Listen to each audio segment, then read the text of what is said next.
धान फसल को माड़ी बसी विपद मंचा उपरे बितुछि जीवन राति हेले पल पल हाथी पाचिला धान खेत में पशि खाइबा सहित फसल नष्ट करुछंती। फसल रक्षा करिबा पाई किए मंचा उपरे बसी टीण पिटुछि तो आउ किए टॉर्च लाइट पकाई हाथी को घौड़ाउछि। नीलगिरीर विभिन्न अंचल में एभली समस्या लगी रही।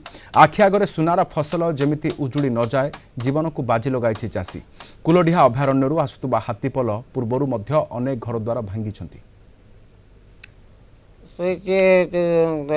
पिलांको नागी होते चाष करुचे धान जगुचे हाथी उलौचंती हाथी आज उल्लै ना उलौचंती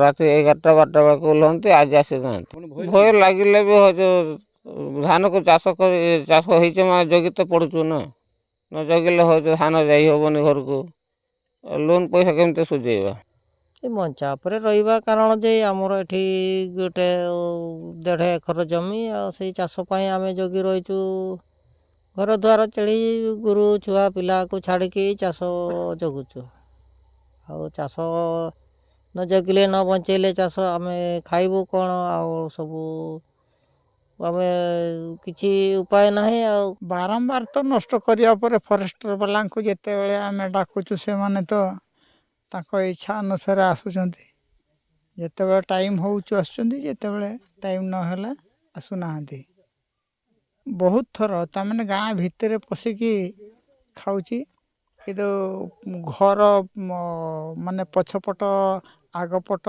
किछि से मानु नहीं।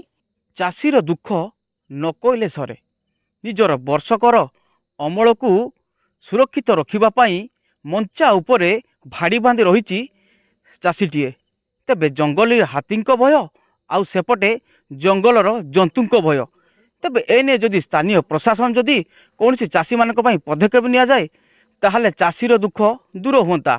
नीलगिरी जगन्नाथ दास, कलिंग टीवी।